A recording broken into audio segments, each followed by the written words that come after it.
आज गुरुवारचा बाजार आम्ही लवकरच करून आलो भाऊ. संध्याकाळचे रात्रीचे वाजले 11 वाजल्यानंतर घरातली सगळी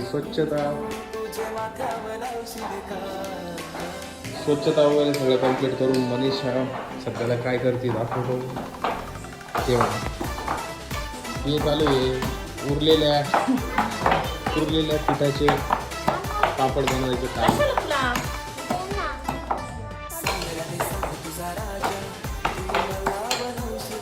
मला पडलेला एक प्रश्न का रात्रीचे एवढे 11 वाजता हे का बरं केलं जात आहे.